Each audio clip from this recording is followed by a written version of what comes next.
बच्चों, हमने अब तक बायो सावर्ट के नियम से एक सीधा परिमित लंबाई के तार के कारण चुंबकीय क्षेत्र की तीव्रता निकाली थी।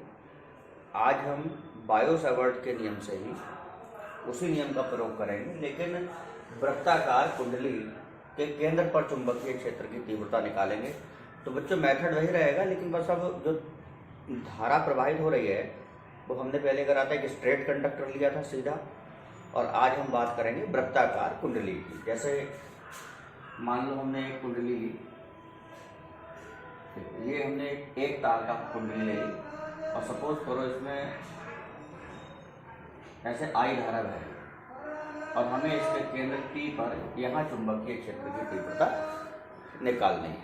ठीक है, तो बच्चों जब बायो सावर्ट का नियम लेंगे तो जिस तार में धारा बह रही है, मान लो आपने इसके ऊपर एक अल्पांश लिया, कहीं पर भी अल्पांश ले सकते हो। मान लो ये हमने इस कुंडली के ऊपर dl लंबाई का एक अल्पांश ले लिया, ठीक है, और इस अल्पांश से हमने वृत्त के केंद्र को मिलाया जहां हम चुंबकीय क्षेत्र की तीव्रता निकालना चाह रहे हैं। ये हमने मिला दिया। अब बच्चों ध्यान ये देना है कि बायो सावर्ट का नियम जो हम लगाते हैं, ये अल्पांश के कारण चुंबकीय क्षेत्र की तीव्रता dV बराबर μ0/4 I dl sin theta upon r square. इसमें I होती है तार में बहने वाली धारा, तो हमने देखो तार में धारा I ही मानी है। dl होती है अल्पांश की लंबाई, वो अल्पांश की लंबाई है, और थीटा होता है अल्पांश तथा अल्पांश से आप जिस बिंदु को मिला रहे हो, अल्पांश से आपको जिस बिंदु पर चुंबकीय क्षेत्र ज्ञात करना है उसको मिलाने वाली रेखा के बीच का कोण। तो देखो बच्चों, अल्पांश से आपने ये यहाँ चुंबकीय क्षेत्र चाहिए, तो अल्पांश से हमने इसको मिलाया, तो अल्पांश से इस रेखा को मिलाने वाला ये कोण ये थीटा है, जो कि इस केस में यहाँ पर ये 90 डिग्री है, क्योंकि वृत्त की परिधि और त्रिज्या के बीच में 90 डिग्री कोण बनता है। और अल्पांश से बिंदु P जहाँ हम चुंबकीय क्षेत्र निकाल रहे हैं वहाँ तक की दूरी को r कहते हैं, तो ये दूरी r हो गई, जहाँ r इसमें वृत्त की त्रिज्या भी कह सकते हो, तो r वृत्त की त्रिज्या है। तो बच्चों ये फॉर्मूला हो गया इस अल्पांश के कारण केंद्र पर चुंबकीय क्षेत्र, जहाँ थीटा का मान हमें 90 डिग्री लगाना होगा।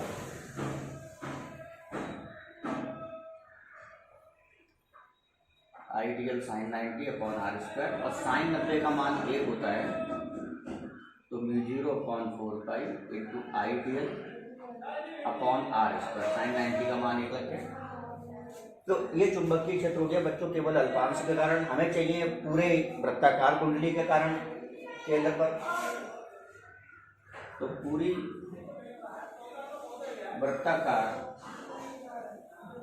कुंडली के कारण केंद्र पर चुंबकीय क्षेत्र की तीव्रता इसके समाकलन पे मिलेगी। v बराबर समाकलन dv, तो v बराबर समाकलन और dv का मान μ0/4 I dl upon r square.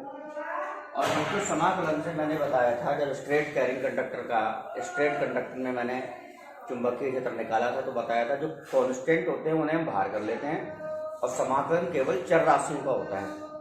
और चर राशि का भी समाकलन करते हुए देख लेना चाहिए, समाकलन में केवल एक चर राशि होनी चाहिए। तो यहाँ देखो μ0 बच्चों आपका कांस्टेंट है, इसे समाकलन से बाहर कर सकते हो। 4 कांस्टेंट है, पाई कांस्टेंट होता है, तो इसे बाहर कर लो। तार में बहने वाली धारा देखो लगातार आई धारा ही बहेगी, तो धारा का मान में बदलाव नहीं हो रहा है, तो आई कांस्टेंट हुआ, इसे बाहर कर लो। और देखो बच्चों, आप अल्पांश से केंद्र तक की दूरी, अब अल्पांश चाहे आप यहाँ मानो, चाहे अल्पांश आप यहाँ मान लो, लेकिन अल्पांश से केंद्र तक की दूरी ये हमेशा, ये देखो ये अल्पांश से जब केंद्र तक की दूरी लोगे तो ये दूरी कभी बदलेगी नहीं, ये दूरी r ही रहेगी। इसका मतलब r स्क्वायर जो r आ रहा है वो भी आपका कांस्टेंट है। ठीक है, अब बात रह गई dl की, अल्पांश की लंबाई। तो देखो अल्पांश की लंबाई जो हमने इतना बड़ा अल्पांश माना है, अल्पांश की लंबाई को हम अपनी इच्छा अनुसार बढ़ाया घटा सकते हैं। जैसे अल्पांश इतना बड़ा माना है, आप इतना छोटा ही मान सकते हो, या इससे बड़ा भी अल्पांश ले सकते हो। तो इसका मतलब जो अल्पांश की लंबाई dl है वो चर राशि है, तो समाकलन होगा dl। ठीक है, तो v बराबर म्यू 0/4 I/r²। और बच्चों समाकलन dl का मतलब क्या है कि इस तरीके से जो अल्पांश काटा है, इस तरीके से हम पूरे तार पे जो अल्पांश काटेंगे, तो ऐसे करके जैसे मैंने बताया था समाकलन dx बराबर x होता है, या समाकलन dv बराबर b लिखते हैं हम।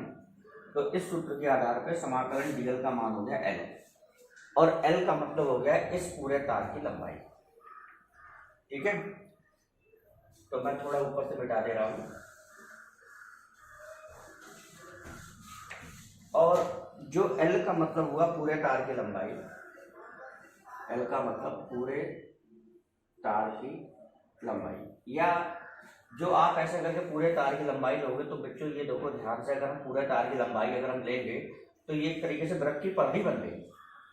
बराबर लिख सकते हो वृत्त की परिधि, या L बराबर वृत्त की परिधि। जब वृत्त की त्रिज्या r है तो वृत्त की परिधि की लंबाई का सूत्र होता है 2πr। तो ये वृत्त की परिधि को हम 2πr लिख सकते हैं। तो हम एक काम कर सकते हैं कि यहाँ पर जो L आया है, L की जगह L का मान 2πr लगाते हैं। देखो तो अतः केंद्र पर चुंबकीय क्षेत्र B बराबर क्या हुआ, म्यू 0/4 I/r² इंटू L का मान पूरी तार की लंबाई मतलब परिधि 2πr। ये लगाने का देखो अभी थोड़ा हल हो जाएगा। तो इसमें एक तो पाई से पाई कैंसिल हो जाएगा, 2 दूनी 4 काट सकते हो, r से r की घात काट सकते हो। तो केंद्र पर चुंबकीय क्षेत्र बचा बच्चों B बराबर म्यू 0I/2r। तो ये हो गया किसी वृत्ताकार कुंडली के कारण उसके केंद्र पर चुंबकीय क्षेत्र की तीव्रता का सूत्र म्यू 0I/2r। अब इसमें बच्चों ध्यान ये रखना है कि ये हमने जो चुंबकीय क्षेत्र निकाला है एक कुंडली के कारण निकाला है, मतलब इसमें तार का केवल एक फेरा है, एक तार है। अगर सपोज करो इसमें तार के ऐसे करके n टर्म है, n फेरे लगे हुए हैं, जैसे 10 फेरे हैं, तो जैसे मान लो एक फेरे के कारण चुंबकीय क्षेत्र म्यू 0I/2r है। अब सपोज करो ऐसे करके 10 बार लपेटे लगा दिए, तो 10 फेरों के कारण कितना होगा, तो इसका 10 गुना, मतलब इसमें 10 से गुणा कर देंगे। अब सवाल में जब सवाल आएगा न्यूमेरिकल इस पे आधारित, तो उसमें 10 फेरे भी दे सकते हैं, 100 भी दे सकते हैं। तो एक फेरे के कारण चुंबकीय क्षेत्र कितना है, तो जितने भी फेरे ने उतनों के कारण चुंबकीय क्षेत्र कितना होगा, तो उतने ही गुना कर दोगे। जैसे मान लो एक फेरे के कारण ये है, अब तुम सवाल आता है 10 फेरे हैं, तो 10 फेरों के कारण चुंबकीय क्षेत्र उसमें 10 से गुणा हो जाएगा। तो हम एक जनरल मान ले रहे हैं हमारे n फेरे हैं। यदि कुंडली में तार के कैपिटल N फेरे हैं, तब केंद्र पर कुल चुंबकीय क्षेत्र क्या होगा, B बराबर म्यू 0, इसमें n से गुणा कर दो, म्यू 0 Ni/2r। तो ये फॉर्मूला हो जाएगा बच्चों। अगर n फेरे हैं तो एक फेरे के लिए ये n फेरों के लिए। तो बच्चों जब हमें इस वृत्ताकार कुंडली के कारण उसके केंद्र पर चुंबकीय क्षेत्र की तीव्रता निकालने को आएगी, तो बच्चों ध्यान ये रखना है हम इस सूत्र का प्रयोग करेंगे n फेरों वाली का। अगर जैसे सपोज करो किसी सवाल में फेरों की संख्या 10, 20, 30 दी हुई है, तो n का मान जितने फेरे दिए उतना लगा दो। और अगर किसी सवाल में कोई सवाल आता है जिसमें कहते हैं कि एक वृत्ताकार कुंडली है लेकिन उसमें फेरों की संख्या ना बोलें, तो आप ये मान के चलोगे कि एक तार की कुंडली है, तो आप n का मान 1 लगा देना, और n का मान 1 लगाओगे तो ये वाला सूत्र आ जाएगा। बात वही है। तो इसलिए हम न्यूमेरिकल की दृष्टि से ये वाला फॉर्मूला याद रखेंगे। ठीक है, तो ये वृत्ताकार कुंडली के कारण उसके केंद्र पर चुंबकीय क्षेत्र हो गया। अब इसी प्रकार बच्चों एक विशेष परिस्थिति इसमें याद रखना है, ये पूरी वृत्ताकार कुंडली के कारण है। अगर म्यू 0 Ni/2r ये पूरी वृत्ताकार कुंडली के कारण केंद्र पर चुंबकीय क्षेत्र है। अगर सपोज करो कुंडली अर्धवृत्त के रूप में, पूरा वृत्त नहीं है, कुंडली का अर्धवृत्त, तो इसी में एक फॉर्मूला हम चेंज कर देंगे कि यदि कुंडली अर्धवृत्त के रूप में है, तब जो केंद्र पर चुंबकीय क्षेत्र होगा। तो बच्चों अर्धवृत्त जो होता है वो पूरे वृत्त का आधा होता है, तो जानते ही हो। तो अगर अर्धवृत्त है तो पूरे वृत्त के कारण जो तीव्रता का सूत्र आया है μ0 Ni/2r, ये पूरे वृत्त के कारण चुंबकीय क्षेत्र की तीव्रता का सूत्र है। अगर कुंडली अर्धवृत्त है तो इस चुंबकीय क्षेत्र की तीव्रता को आधा कर दो, मतलब कि इसके बटे में 2 होगा। तो अर्धवृत्त के कारण चुंबकीय क्षेत्र की तीव्रता का सूत्र हो जाएगा μ0 Ni/4r। तो इस तरह वृत्ताकार कुंडली के केस में बच्चों 2 फॉर्मूले याद रखने हैं।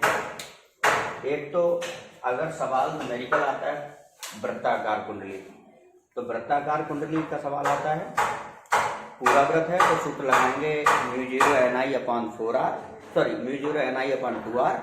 और अगर कुंडली अर्धवृत्त में है तो अर्धवृत्त में है तो μ0 Ni/2r का आधा μ0 Ni/4r। ये अर्धवृत्त के लिए सूत्र काम करेगा, ठीक है। अब बच्चों इसी में मैंने अभी पूरे वृत्त का सवाल किया।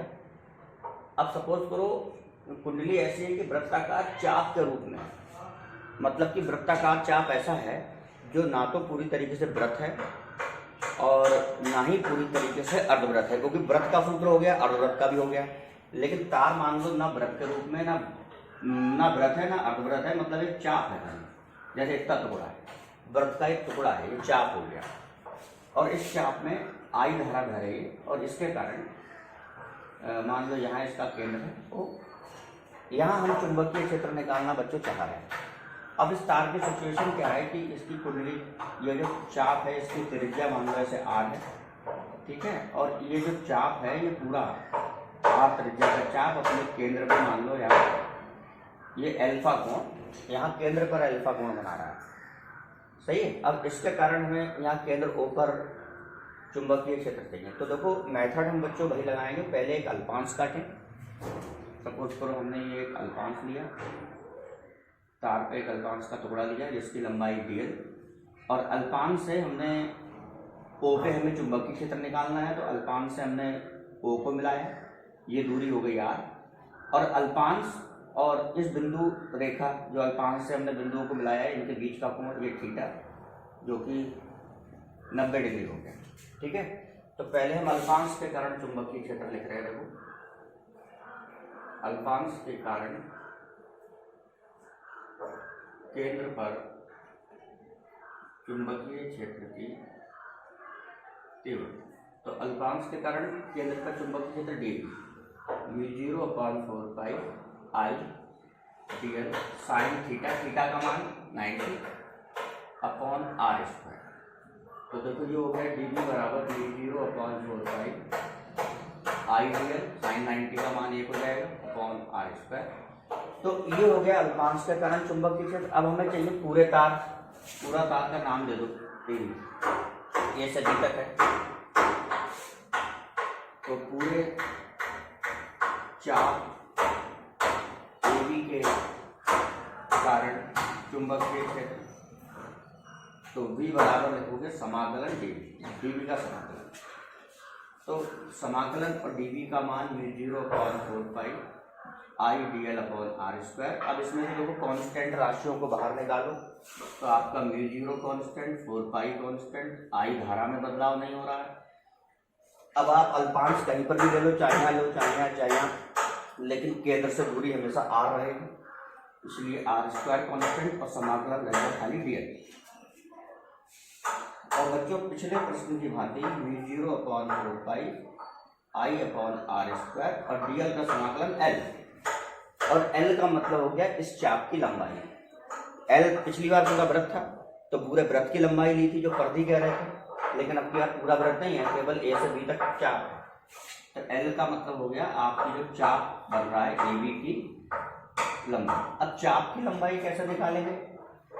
चाप की लंबाई निकालने के लिए बच्चों का सूत्र होता है कोण और चाप में, कि कोण बराबर चाप बटे त्रिज्या से, तो त्रिज्या गुणा करें तो चाप बराबर हो जाएगा कोण गुणा त्रिज्या। तो यहाँ चाप AB की लंबाई में लिख सकते हो सूत्र कोण गुणा त्रिज्या। तो L बराबर कोण कितना है अल्फा और त्रिज्या है आर। तो एल का मान ये लगा दो μ0/4 I/r² इंटू एल का मान अल्फा आर। तो आर से आर की घात कट गई, तो चुंबकीय क्षेत्र की तीव्रता का सूत्र बचा μ0/4 I∝r। तो बच्चों ये सूत्र हो गया है एक वृत्ताकार चाप के कारण उसके केंद्र पर चुंबकीय क्षेत्र की तीव्रता, वृत्ताकार चाप के कारण उसके केंद्र पर चुंबकीय क्षेत्र की तीव्रता, जिसमें चाप जो है, ये जो चाप है वो अपने केंद्र पर अल्फा कोण अंतरित कर रहा है μ0/4 I∝r। जिसमें ध्यान रखना है जब इस डेरिवेशन पर आधारित न्यूमेरिकल आए तो ध्यान ये रखना है जहाँ अल्फा केंद्र पे अंतरित कोण है, लेकिन इसका मान आप जब न्यूमेरिकल में लगाओगे तो कोण का मात्रक बच्चों रेडियन होता है। तो अगर कभी कभी कोण यहाँ डिग्री में दे देते हैं कि 60 डिग्री है कि 30 डिग्री कोण बना रहा है, तो वो डिग्री में नहीं लगाना है, यहाँ रेडियन में लगाना है। यहाँ अल्फा का मान रेडियन में रखना है, ठीक है, ये ध्यान रखेंगे। तो अगर हमें कोण का मान डिग्री में दे रखा होगा तो हम उसे रेडियन में बदल के लगाएंगे, ठीक है, क्योंकि कोण का मात्रक रेडियन होता है।